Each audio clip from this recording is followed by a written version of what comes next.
School sports, it's not the outcome that matters most, but the way the games are played. This message presented by the South Dakota High School Activities Association and the South Dakota Interscholastic Athletic Administrators Association. Who do I perform for? I perform for all the awesome composers whose music deserves to be heard. I perform for all the stagehands who make sure I never miss a cue. I perform for our high school choir director who taught me to breathe from the diaphragm and sing from the heart. Speech, debate, theater, music. The performing arts teach valuable life lessons that typically aren't taught in the classroom. They help high school students learn leadership skills that prepare them to enjoy more satisfying, productive lives. I perform for Mrs. Evans, my high school debate coach, who has helped me become more confident than I ever dreamed possible. This message presented by South Dakota High School Activities and the high school in your community. Hey, I've got a question for you. Who will you perform for?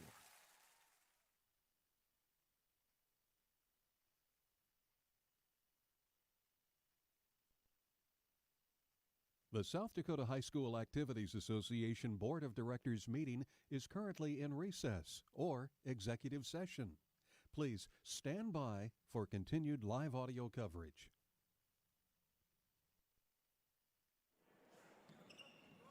This may sound like a typical high school basketball game being played on a Friday night in South Dakota. In fact, it's a crash course in cooperation and teamwork. It's a test of dedication, determination, and drive. It's character development being played on a Friday night in South Dakota. If you think high school sports are only about competition, cooperation, and teamwork, think about this. High school sports can play a critical role in a student's overall education. In fact, studies show that students who participate in school sports are more likely to enjoy greater levels of achievement in their academic lives. At the same time, playing sports helps teach lessons not covered in the classroom. Lessons like tolerance, respect for the rules, and the importance of supporting your community. High school sports, a winning part of a complete education. This message presented by the South Dakota High School Activities Association and the South Dakota Interscholastic Athletic Administrators Association. A winning part of a complete education. Students are students. This message presented by the South Dakota High School Activities Association and the South Dakota Interscholastic Athletic Administrators Association. High school sports offer more than the joy of competition. A winning part of a complete education. Also like this message presented by the South Dakota High School Activities Association and the South Dakota Interscholastic Athletic Administrators Association offer more than complete education. This message presented by the South Dakota High School Activities Association also like this message presented by the South Dakota High School Activities Association and the South Dakota Interscholastic Athletic Administrators Association offer more than complete education. This message presented by the South Dakota High School Activities Association also like this message presented by the South and drama. They also generate higher grade point averages and stronger work education. This message presented by the South Dakota High School Activities Association also like this message presented by the South Dakota. They also generate higher grade point averages, committed to stronger work ethics right here in South Dakota by the South Dakota High School Activities. Studies also generate higher grade point averages, committed to stronger work ethics right here in South Dakota by the South Dakota High School Activities. Don't just study. They also generate higher grade point averages, committed to stronger work ethics right here in South Dakota by the South Dakota High School Activities.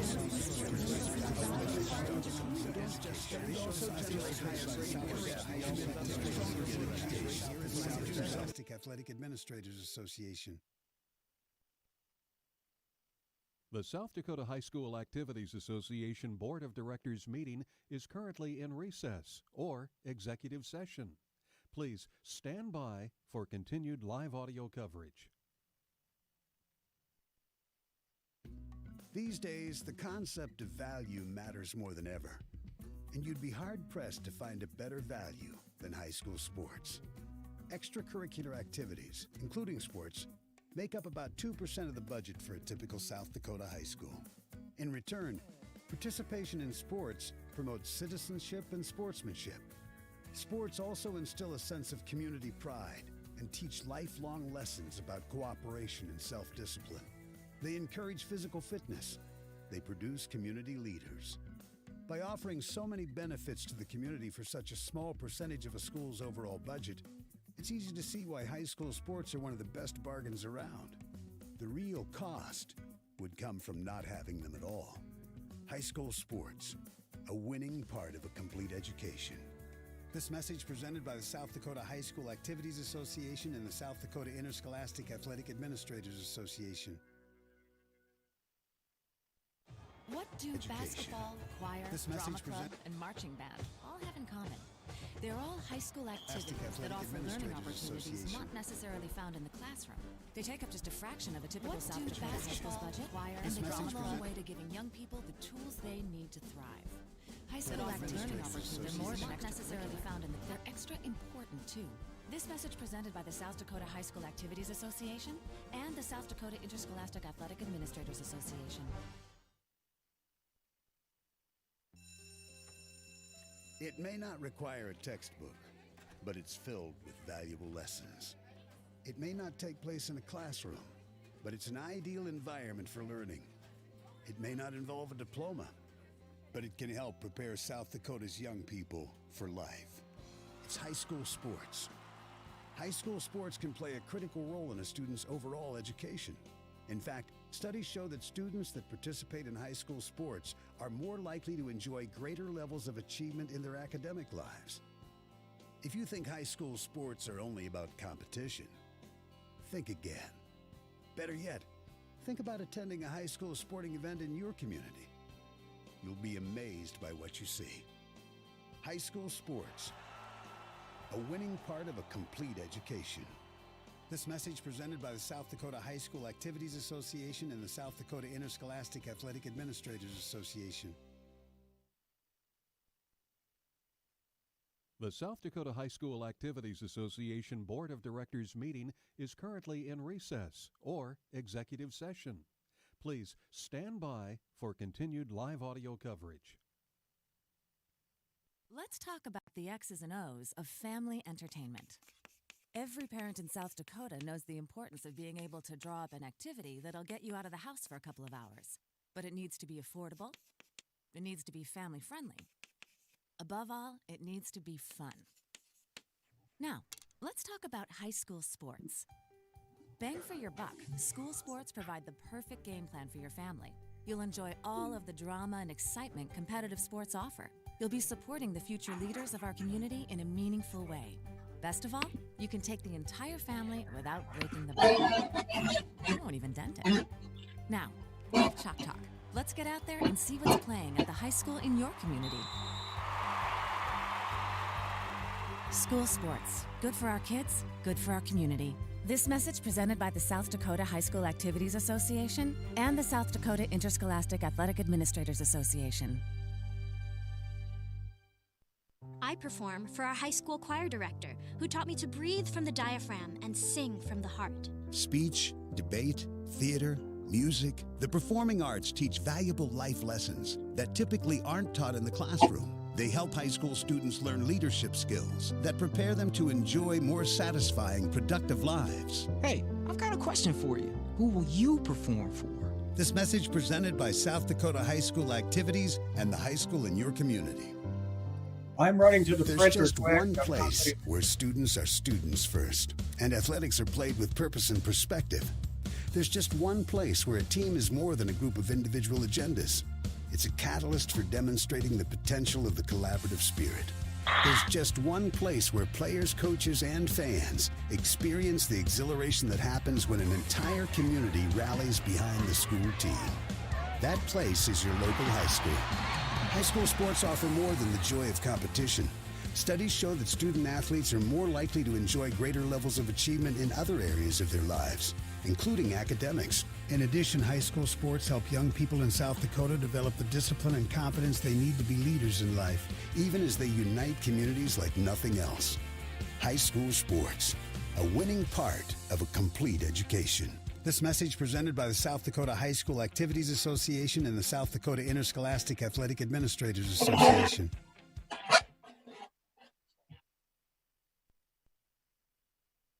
The South Dakota High School Activities Association Board of Directors meeting is currently in recess or executive session. Please stand by for continued live audio coverage. Who do I play for?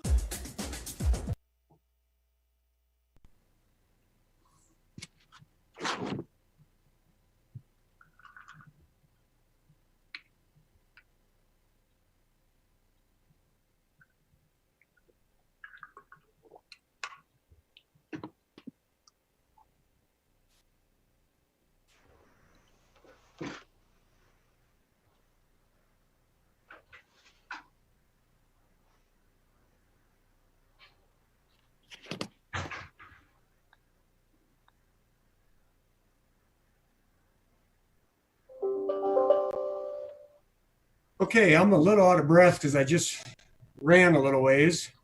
Selma, quit laughing. You would be too. That's why I don't run. All right. Dan, John, Joe, Brooks, are we good with technology so far?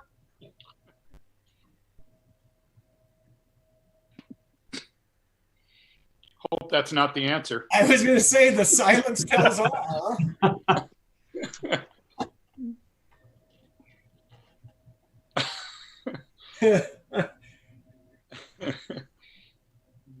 The office in Pierre, can anyone hear us?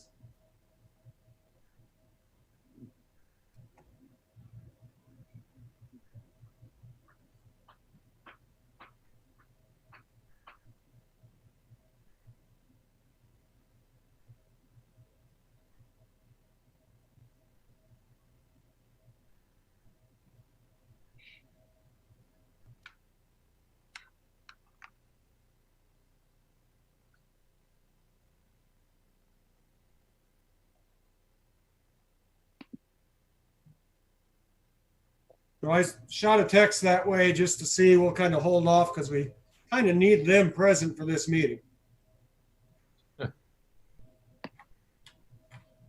Mr. Aker, good to see you, sir. Good to see you, Mr. Cassens. My condolences on the passing of your father, Dan. Thanks, Mark. Now, was that out west? Is that right? Where you were at? Bison, yeah. Nope. That's my hometown, Bison.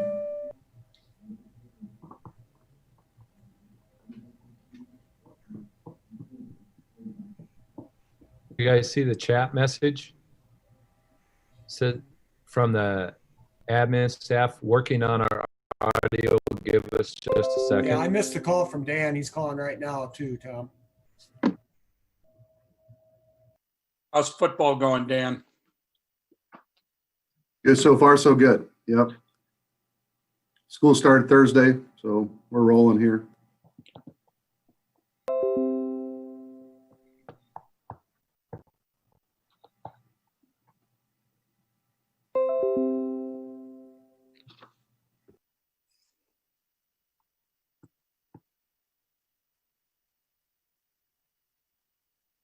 Randy, are the Bobcats football in Huron on Friday? Correct. Okay, before anybody, I know we got a PSA going right now.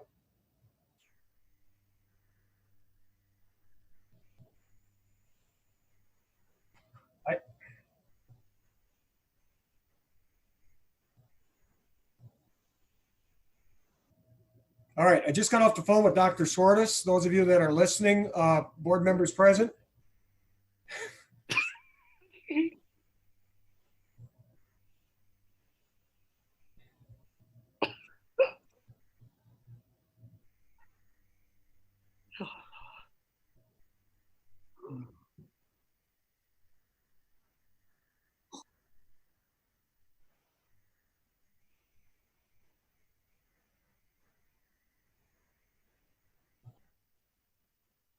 Okay, I'll see you.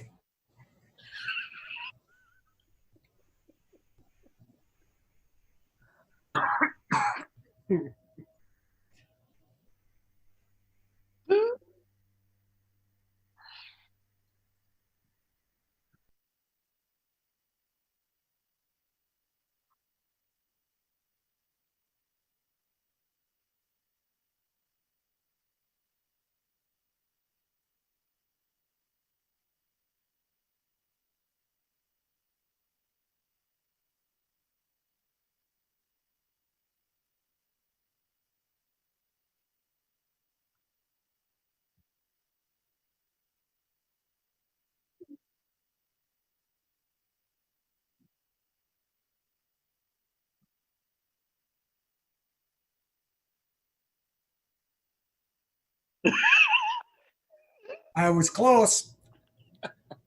All right, I'm going to give this a shot. If I get a voiceover, so be it. Just to let the board members present know that the live audio is working.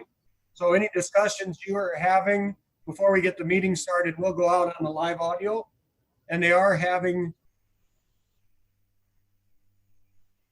there you go, live audio, and they are having some sound issues. They'll let us know when they're up and going. So appreciate everybody's patience. Yeah.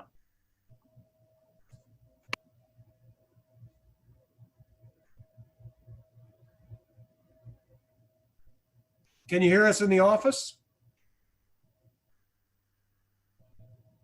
Mr. Whitty can. He gave me a thumbs up. Greg, are you able to hear me? I can hear you, Dan. Okay, I just want to make sure that this is coming through the live stream. See if she's. Try speaking again, sir. Apologies. It does seem like there's something every time we try to do this, so we're working through it here. Okay, so we can go ahead and get started. All right, and is John on as well? John is on. Okay, I got a message from Barry, John, and I don't know if you're the host administrator for the Zoom, but he can hear people, but he can't speak. Okay. He's unmuted. He's unmuted. So you just gotta probably go through the text message with the text option, because I don't have any control to do it anymore. It's a machine issue on his end. Okay, so we will use that. So Barry, if you can hear us, you may be using your chat for a little while here to communicate. We'll see if we can't get that going. At this time, let's do a roll call to make sure we have a quorum and who's all here. Respond by saying aye. Randy Soma? Aye. Mike Talley? Or here, you can say here. All right, Mike's here. Marty Weismantel? Present. Tom Colbert? Tom, you're here. You can hear us, Tom. Looks like Tom's locked up. I'm going to come back to Tom. Yep. Dr. Rasmussen? Okay. Mark Murphy? Here. Dan Aker? Here. And Barry, I think you're on, but maybe not able to respond. Is that correct? Yep, I got to hear from Barry. And Tom, are you back with us or are you still locked up? Can you hear me? Yep, I can hear you now, sir. Okay, all members present. At this time, we rise for the saying of the Pledge of Allegiance. I pledge allegiance to the flag of the United States of America and to the republic for which it stands, one nation, under God, indivisible, with liberty and justice for all. Okay, I want to welcome everybody who is present on the online meeting through Zoom, and those of you listening across the state. To begin, I'm going to entertain a motion to approve the agenda. Motion to approve. Second, Weismantel. All right, who made the motion? Rasmussen, sorry. Okay, motion by Rasmussen, second by Weismantel. All in favor, respond by saying aye. Aye. Opposed? All right. The agenda has been approved. Dr. Krogstrand, I'm assuming you can see the chat. Do we have anybody that has requested to speak in the public forum time? No, you're good to go. Well, I know Christian McGee from Red Cloud was interested in it. And I know we've got a number of participants from the schools involved in number 3. So we could start with Christian if he wants to speak, and then anyone else, if you're interested, please indicate in the chat and we'll get to you in order. Oh, Dan, I'm good. This is Christian McGee. I'm good. I'm just, Okay. I'll be here for the rest of the time. So I'll say something if we get a chance. Okay. Anyone in the chat or anyone else in the Zoom part there, just indicate quickly here if you're interested in speaking at the public forum on any issue, on any item on the agenda. And just to clarify for those that are present at the meeting here, the board of directors meetings are meetings held in a public setting, but they're not what I would classify a public meeting where you can chime in at any time. You will need to be recognized, so please use the chat. And we encourage people, if they do have something they'd like to say or address the board, that they would do that early in the meeting during the public forum time. That is the proper way to do it. But if there's something that comes up, we can always acknowledge somebody present and give them the floor as well.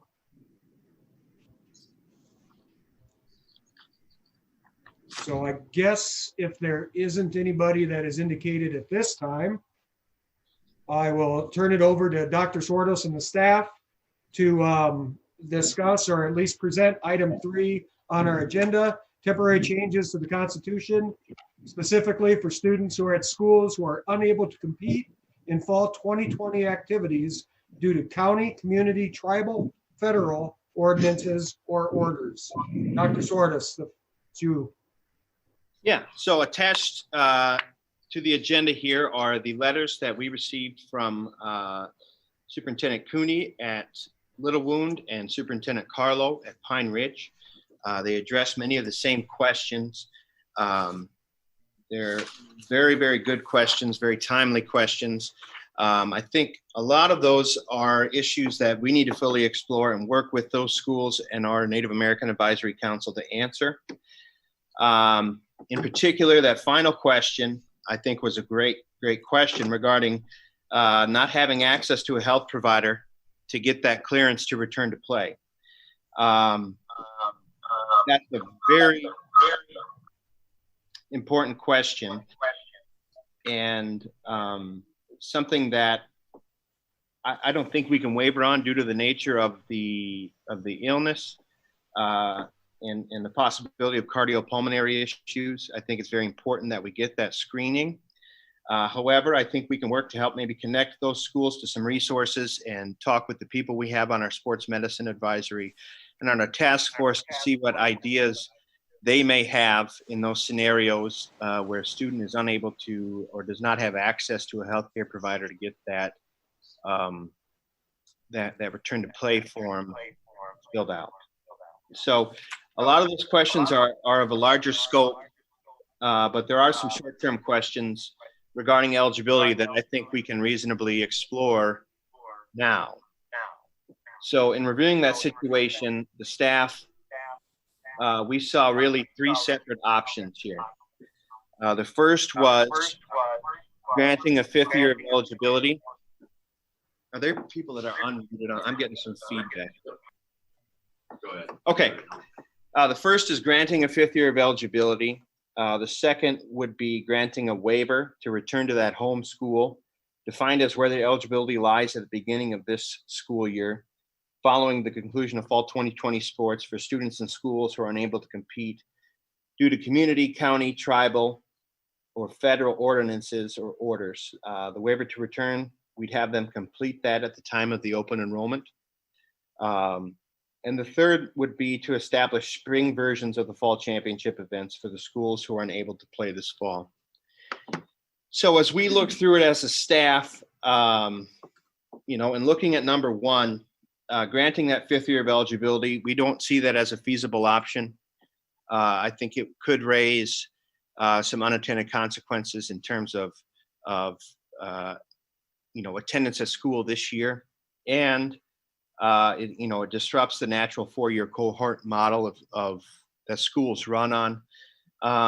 We also could run into issues from kids who weren't able to compete last spring. And if they lost that spring season last year and now they're going to be able to come back and request a 5th year, I think it opens a pretty big can of worms, and I'm not sure that it would be appropriate to grant an entire extra year of eligibility.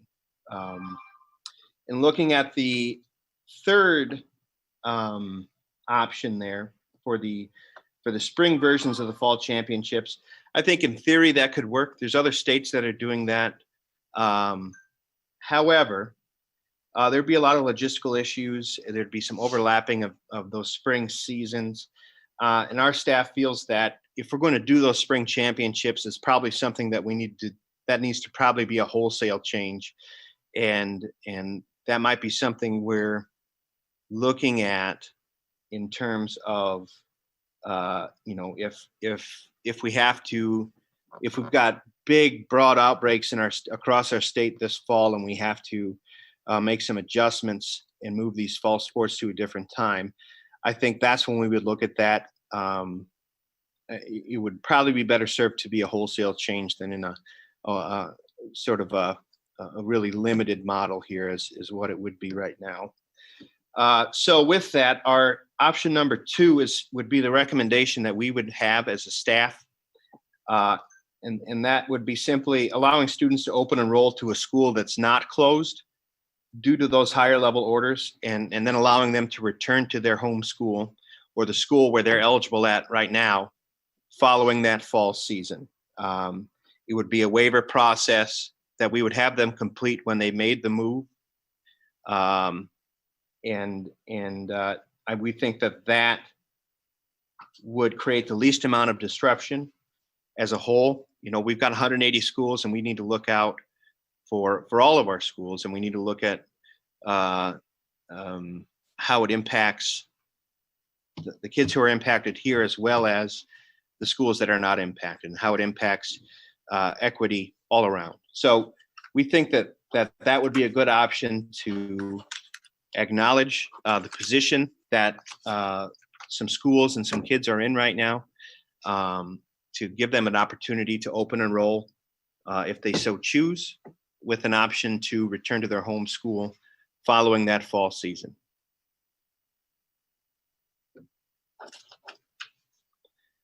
So if you have questions, I'm happy to answer those questions. Again, I really appreciate the letters that were sent, and they bring up a lot of topics that I think are broader level questions for our association that we do need to dig into and consider when we make decisions.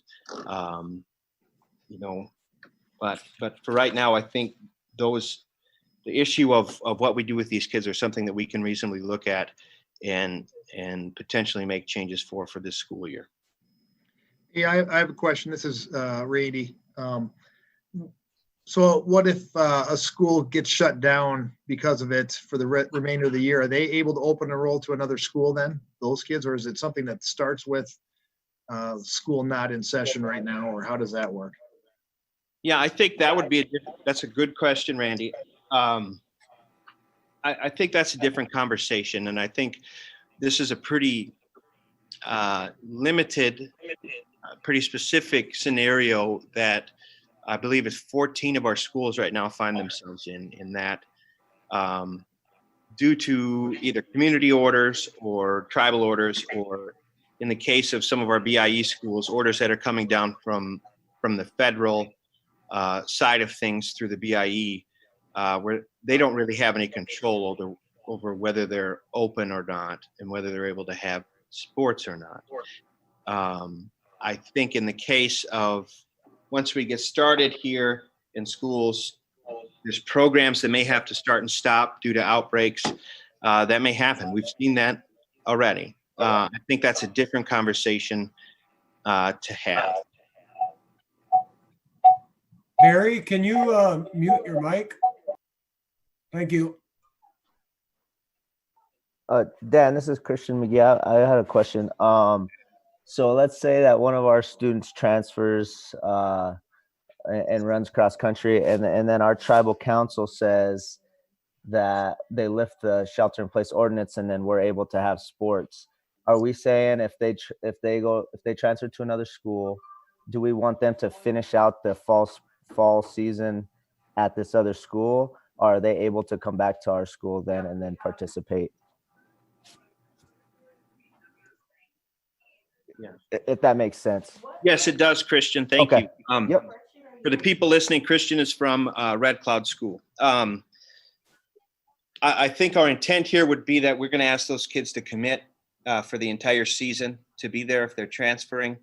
While we understand if some restrictions were lifted, the desire to return back. I think going back and forth in the middle of the season would be pretty disruptive. And in fairness to all the teams in the state, I think our intention would be to ask those kids to remain at that program throughout the fall season. Okay, thank you. Hey, Dan Aker here. Just a question about what is our power as a board today? Are we talking constitutional stuff here, or this needs to go on to the member schools, or is these decisions? I'm just not sure where the verbiage is here. Yeah, John's pulling that up right now. You can see there on the agenda, chapter, where's it at? Article 7, Section 7 of our Constitution. John's pulling it up here, but it gives you right there that emergency powers. In the case of a national emergency, the Board of Directors shall have the power to waive or modify sections of the Constitution and bylaws to fit any exigencies growing out of such emergency. So we believe that due to the pandemic, and due to both our state declaring a state of emergency due to this in a national state of emergency, and because it is temporary and it is limited scope, that the board, have the opportunity to what you'd essentially be doing would be waiving a section of our transfer rules for one sports season in these specific circumstances. And we believe that Article 7, Section 7 of our Constitution gives you the ability to do that. And from a staff standpoint, are you feeling we would address this by season? So what we're talking Correct. about today would be fall only, and then possibly into winter and spring? Yes, correct. We think it's appropriate for the fall because within those schools, there's a great deal of fluctuation. Some are sort of in a holding pattern until a stay in place is lifted. Some have been told for the first semester. Some have said fall sports, the entirety of fall sports. Some have been hearing a semester from the federal government. So I think at this point, we need to look at this as a fall sports issue at the moment. And then as we get closer to those winter sports, we can see where schools are at and give it another broad look.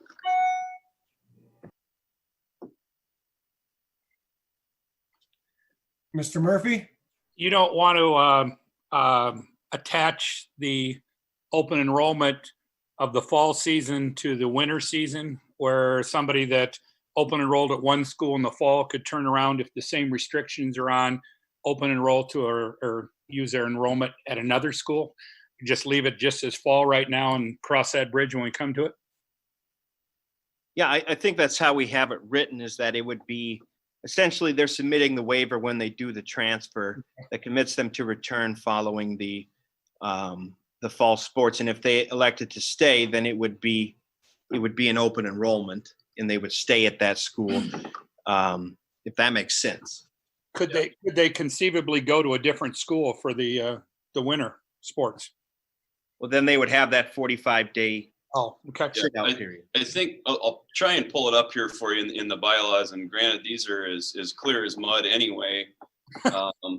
When you look at them, as far as it comes to open enrollment, essentially there's two pieces that the item that Dan's brought to you to consider that you're basically making a waiver on. So down here on page 17, I believe it is at the very bottom there, transfer of athletic eligibility for open enrollment students. Ultimately, you're looking at being asked to give Dan the power to waive two sections. So this number 2, students who do not meet this criteria. So we're having kids that are open enrolling to districts basically after school has started or as their season has already started. So it wouldn't generally be eligible without a 45-day sit out.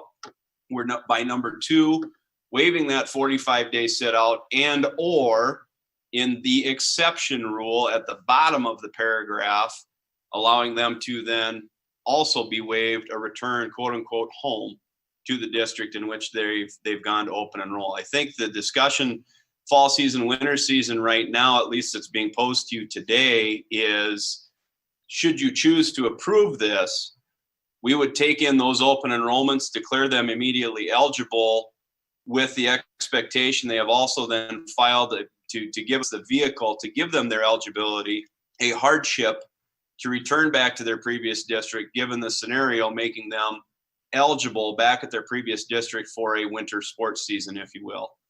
What we do with the winter season is probably a little bit different discussion. I think the hope from a lot of the schools affected and a lot of the students affected is number one, they're very passionate about being able to play fall, and this gives them an allowance to do that. Some of them maybe even more so than a winter sports season, but then it allows us to address the winter sports season a little bit later, given that we're saying right now, you're tied to, from school A is where you're at, you're tied to going to school B to play this fall, and then going back to school A. School C does not come into the picture by what you're doing today. It allows an A to B and a B back to A without any sit out time for those kids. And Mark, the issue really isn't, I mean, for the most part, it's not getting to the open enrolled school. It would be getting back to their original school in the middle of the season once the school year has started. Without that, because per our bylaws right now, they would be ineligible for the remainder of the year at their home school. And we're looking at this and saying, through no choice of their own, they're not able to participate at their home school right now. So it's giving them a vehicle to return back to their home school. In a lot of places, it's a place where they've gone since kindergarten, and they want to be able to continue their education there. But due to the scenario, they're not able to compete right now because of, be it a federal ordinance or a tribal ordinance or a county ordinance. They were not even able to start or to even have practices.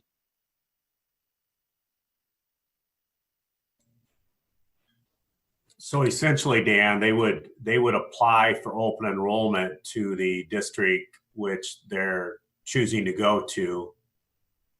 And then is that correct? Correct. And so then with the waiver to return at the same time following the season. Does that fit what Department of Ed allows? Department of Ed, I'm not 100% sure. I've been out of the schools for my fourth year now, but I believe it's really up to the schools whether they allow an open enrollment back or not. Now, in terms of the fall student count, there'd be some impact there because those students would not be there on the fall count.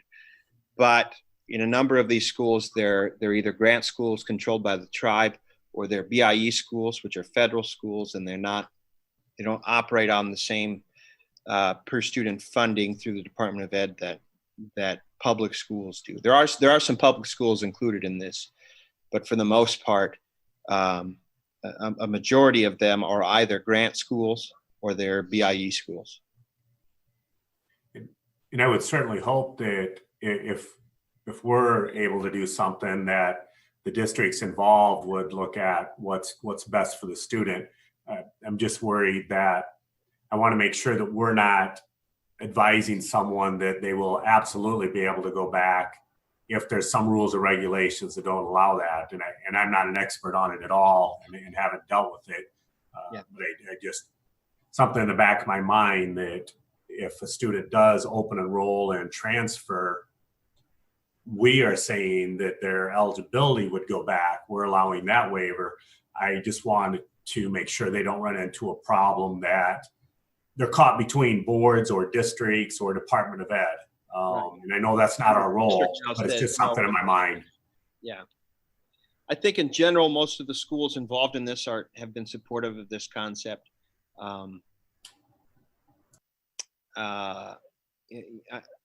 If that issue were to happen, it would be between that district and their parents. And I understand what you're saying, where we don't want to get in between that, and there could be some issues regarding that. But in the conversations I've had, I do not believe that would be an issue in the kids returning back to their school.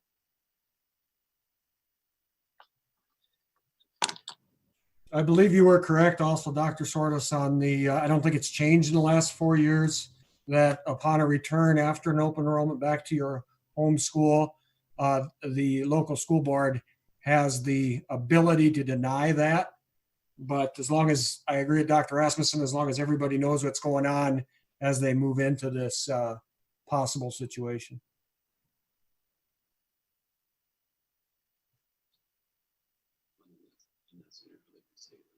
Are there any other questions from the staff? And this is a unique situation. So normally we maybe wouldn't open up the mic to anybody listening. But again, if you were coming in late and you have something specific to speak towards item number 3, please indicate so in the chat part of this. Also, we'd ask that when you do get acknowledged, to state your name and what district you are representing.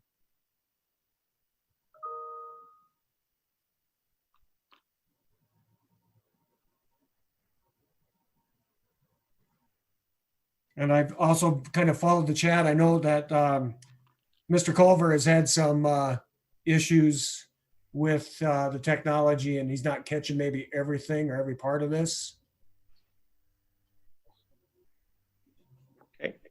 Looks like John Pearson of Bennett County and Charles Cooney from Little Wound have both asked to speak. Okay, let's go with in order of how they showed up. So Mr. Pearson from Bennett County, you have the floor.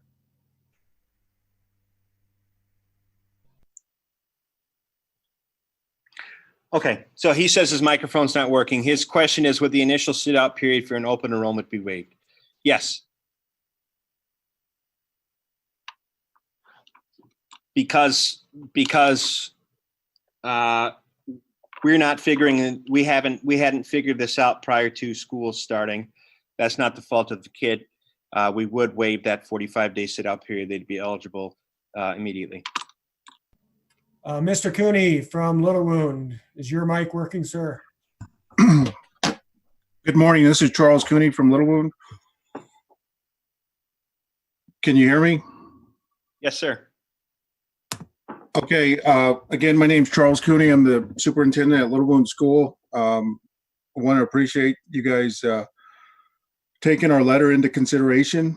And, you know, number one, I think it's, you know, my comments are really to the broader issue in terms of, I appreciate the willingness to consider changing this specific bylaw to allow a kid that may start playing football at Bennett County, because Little Wound doesn't offer football and has the ability to come back maybe in the winter time, and we reassess the pandemic. But I think as we work through this entire year, you know, we at Little Wound are making decisions based on our local tribal government, our local school board, and you know, their citing on this has been, we're going with online school, we're not going to allow sports. And I think the pressure for us as schools now is the state of South Dakota has taken the stance that we're opening up sports and we're moving forward. And so it just creates, you know, a level of pressure that, you know, I'm not sure we fully comprehend the effects of COVID-19 on the Pine Ridge Indian Reservation and what it would look like if our schools opened and what the community spread would be. But we're just not in position to take that chance. And ultimately, we have a large number of students that don't have the opportunity to participate. And I guess my question would be, throughout this year, as we work through this process, will there be some assurances from the activities director to readdress their ongoing issues? Because I don't know what the future holds, but I know currently we plan on being online without sports the first 9 weeks of the year. We will ask the council for some provisions to possibly allow individual sports, i.e. golf and cross country. And the parameters of our proposal at Little Wound would be that, you know, would you allow these to move forward? We feel that team sports is too dangerous at this point. But if you allowed the individual sports to move forward, basically the training and practice would be done individually by the student and parent, and then we would sanction the travel and have a coach, activities director at that attending the event or meet. But ultimately, it's a tough situation for all of us, and I wished it wasn't this way. But I think as we work through this year, we're going to have a number of kids that just aren't going to have the opportunity to compete if it stays in this same political realm. So thank you for the time. Dr. Swartos, do you want to address Mr. Whitty's question about the All-Nation Football Conference spring? Yep. First, I'll thank Superintendent Cooney and Superintendent Carlo for the letter. Yes, we do commit to working with you throughout this entire school year. And for me, it was a wake-up call to things that we always need to consider whenever we're making decisions here, and that there's circumstances around the state that we need to look through. So I appreciate the letter and his feedback. In terms of Mr. Whitty, his comment for those listening online was that if students transfer to play football in the fall, because the All Nations Football Conference has moved their season to the spring, that they would not be eligible to play again in the spring. We work with the All Nations Football Conference to throughout their rules, and that would mirror our rule in that a student wouldn't be able to play 2 seasons of the same sport in the same year. So yes, that would be correct.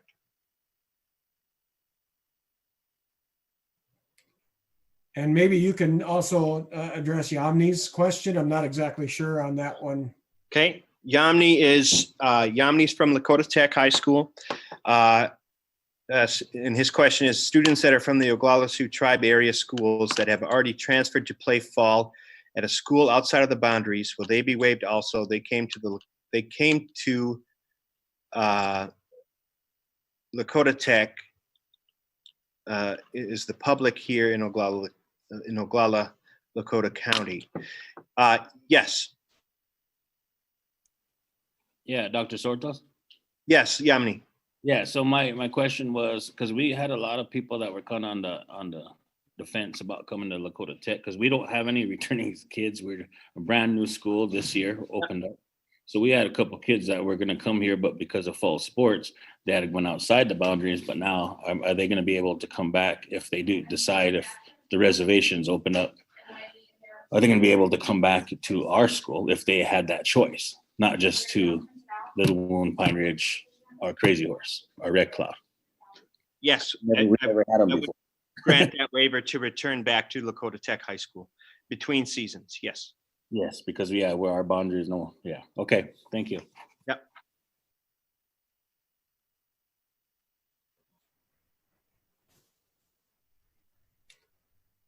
Okay, are there any other questions from the board? Clarifications requested? Again, there were 3 options. I think that the staff made it pretty clear which one they're supporting. So we've had some discussion on this, so I would open the floor again to a motion to adopt one of those 3. Just be specific in your motion so we make sure our T's are crossed and our I's dotted, and we know what we're doing when we make our vote. And I've got a quick question for you. It's Marty Wiseman. Go ahead, Mr. Wiseman. I'm assuming you've been in contact with all of the schools affected by this, and they are in favor of the second, or agreeable to the second option, the waiver option. This is Dan from the office. Yes, we sent this out to all of our schools who qualify for a seat as a Native American school representative, which defined by us is 50% or more Native American enrollment. We sent this out to them last week, asked for feedback from them, and indicated what our our recommendation was going to be to the board, which is what we recommended to you today. And the feedback that I received has all been positive. All right, thank you. Yes, sir.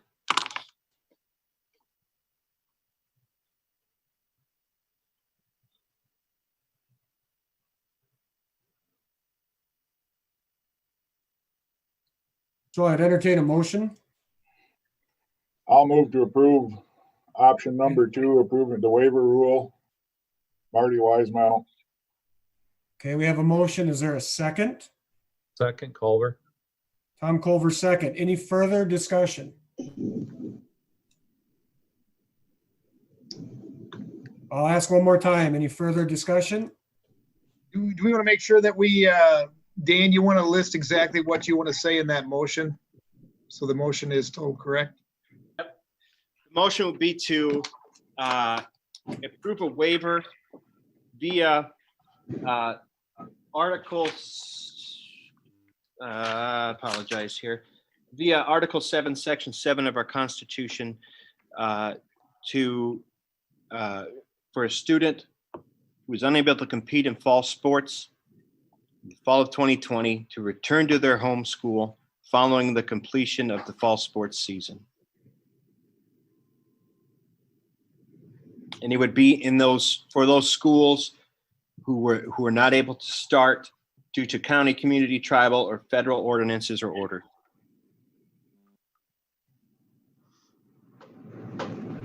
Okay.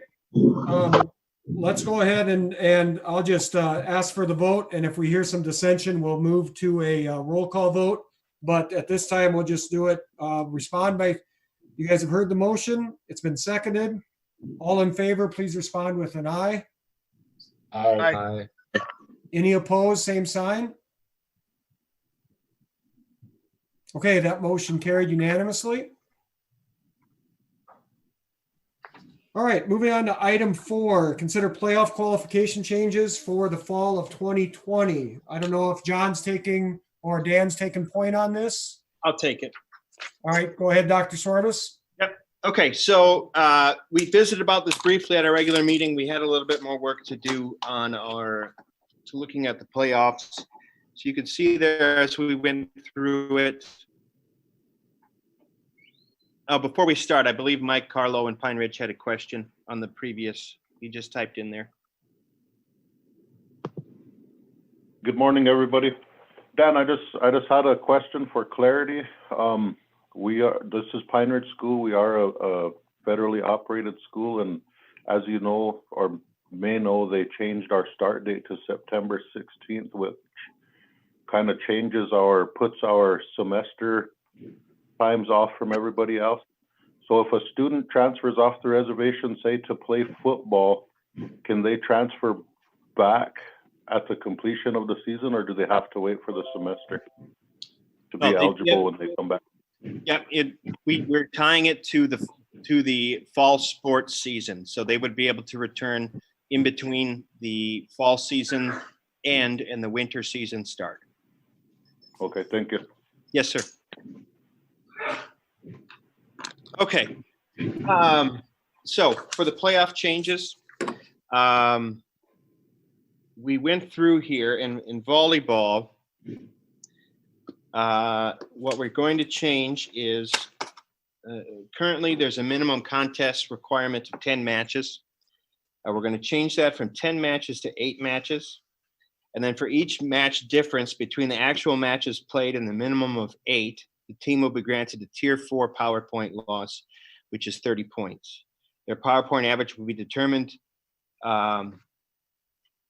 using those losses and for calculation of seeding for their region tournament. And then their actual record for their opponents would be used to calculate PowerPoint. So the example there, Team A plays 4 matches prior to regions and they go 4-0. They would receive their normal PowerPoint calculations for their 4 wins. And then for those, they would get 4 losses for that difference between 4 and 8 of the minimum. And they'd have 4 tier 4 losses there. So the opponents they actually played would receive the tier 1 power points because their actual record was 4-0. So I hope I explained that correctly. So a team plays 4 matches prior to regions. They go 4-0. The minimum is 8. So they would end up with 4 losses on their record, which are tier 4 losses at 30 points. We'd calculate their power points for region seeding based on that 4-4 record. But the teams that they played would get their power points based on a 4-0 team rather than a 500 team, because that was their actual record.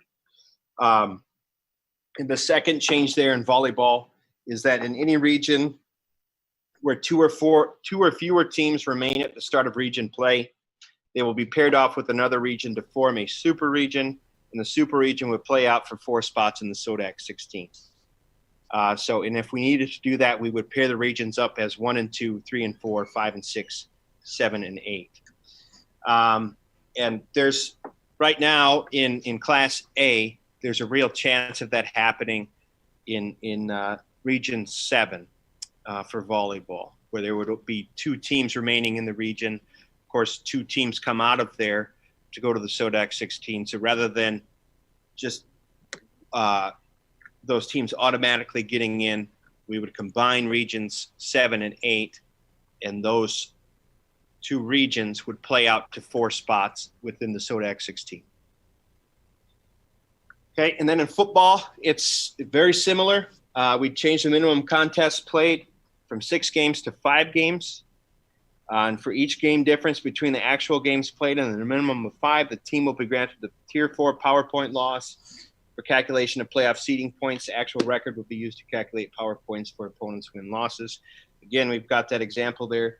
Team A plays 3 games prior to the playoffs, and they go 3-0. They receive the normal PowerPoints for their 3 wins and receive 2 Tier 4 PowerPoint losses.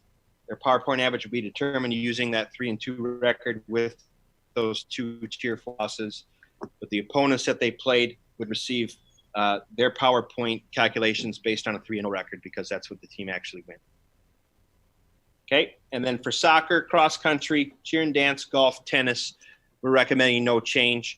Often in the spring for golf or track and field, there's been years where we've barely gotten any contests in prior to regions due to weather. So there are no minimums in the remainder of those sports, and it wouldn't be a situation where you're pushing somebody out of postseason contention for that. So those are the questions, that's the recommendation that we have. It essentially just impacts football and volleyball. If you have questions, I'm happy to answer them. And Dan, I have a question. Dan Aker here. With the super region in volleyball, how do you guys take the lead on the sites and stuff on that? Because we kind of leave that up to the regions now. Now you're combining 2, and you're talking about a pretty big geographical area, and we are in Region 7, which I think is probably going to be affected by that. I'm just, are you going to have input on that of sites and how we're going to do that? Yeah, I believe we would. Yes. Yeah, Dan, I defer to Joe obviously on this too, with volleyball being hers, but I think the idea is the regions that we coupled together are probably about as close geographically perhaps as makes sense. And realistically, if you get down to 2 teams in any one region, you're probably talking about playing 1 to get in anyway. So it's finding that neutral site between whatever that matchup is to make it make sense. And again, knowing that, like you said, there are some geographical differences, but I think it'd be kind of like the football deal where we'd serve as a intermediary or an arbitrator if need be. But realistically, you're probably talking about 1 match to make it into the SODAC. That it should be pretty easy to figure out a realistic solution given facilities that may or may not exist and may or may not be able to hold it anyway. I agree, and I mean, the format's fine with me. I just, I think that's going to directly affect us for sure. And was just curious. Thanks. Yeah, Joe's in the other room here. Joe, if you have anything to add to that, please do. I think you're spot on. I think we would have to look at right now. It looks like in Region 8 there are 2, 4, 6, 7 teams, and based on what we know, In Region 7, right now we would have 2 teams that would be competing. So we're looking at 9, unless that drastically changes, which it certainly could. And then we wouldn't be having this conversation about the super regions. We would be looking at having your own region. So I think we would definitely work with the facilities. We would definitely work on where those would be. I think once we define this as a super region, so to speak, I think that kind of constitutes the pre-SODAC, and that would hopefully give our office the ability to kind of step in and help where that's concerned. And to answer the question that Jay Claymore from McIntosh had, he had a question of, so you don't have to physically play 8 matches. The answer to that is yes. If you didn't play any matches, you would come in with an 0-8 record, and you'd have 8 of those Tier 4 losses. From our perspective, there may be an issue that comes up if there's multiple teams that haven't played any matches in a region, to figure out where you put them. You know, if you've got 3 teams that have played matches and you've got 5 teams that haven't, and those 5 all end up with the same amount of power points, to determine who plays the 3 seed, who plays the 2 seed, who plays the 1 seed. If everyone is tied, we would go through a tie-breaking procedure, which the end of it is a coin flip. So it might come down to coin flips in terms of placing to where everybody is at.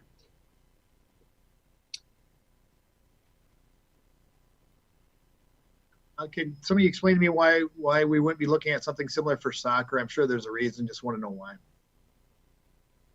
Yeah, the reason basically comes down to number one, where we're at with our contests and getting games in anyway, and the fact that we in AA we take 16 out of 18, and in A we're taking 6 out of 8 or 9. So it's really not as crucial, if you will, or it's not. It's a non-issue on the soccer side, because there is no minimum number of games to be played and all those kinds of things to it too that tie our hands so much as we do in football, volleyball.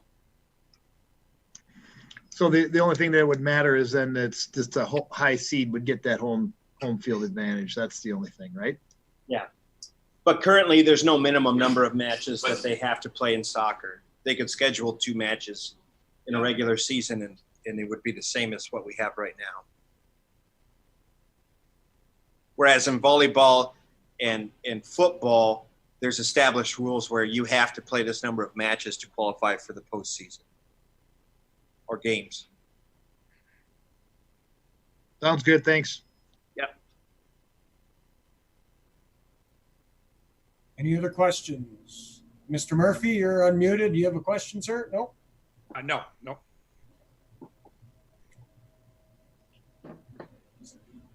Okay, not hearing any other discussion, entertain a motion to adopt these playoff changes for the fall. I move, Tally. We got a motion by Mike Talley. Is there a second? Second, Mark Murphy. Mark Murphy, second. Okay, all in favor, respond by saying aye. Aye. Aye. Opposed, same sign. And then, John, I assume then when the minutes get posted, you'll throw something out to the member schools explaining how that works. Dan, correct? Yes, we will. As clearly and concisely as possible, yes.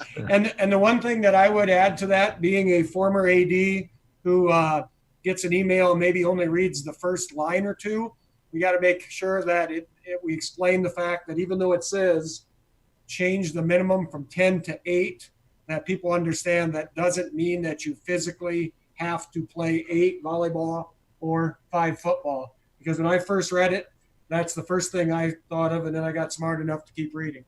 No comment from Mr. Soma, please. All right.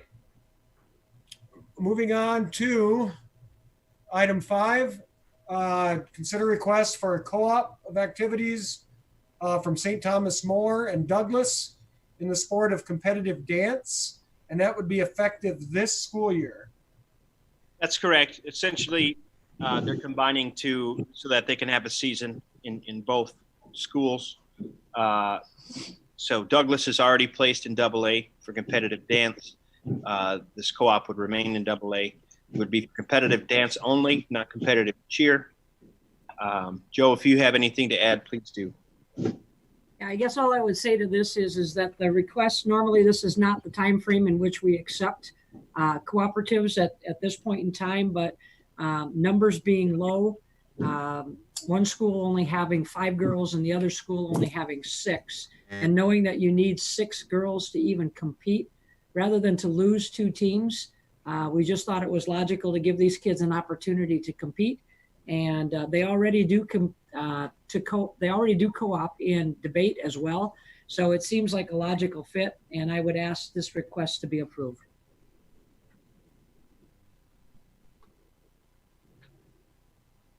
Okay, entertain a motion to approve. Motion to approve, Rasmussen. Is there a second? Tally, second. Mike Tally, second. Discussion? I'll ask, are there any questions? I guess I would just want to clarify that they will be competing AA in dance. It would be a AA alignment for them. Okay, thank you, Joe. Okay, if there is nothing else, we'll go ahead and vote and on number 5. All in favor of accepting the co-op between St. Thomas More and Douglas in the sport of competitive dance for 2021, respond by saying aye. Aye. Any opposed? That motion carried. All right, before we move on to number 6, I want to thank all the board members for joining and applaud the staff for dealing with the technical difficulties in the office. And I would entertain a motion to adjourn.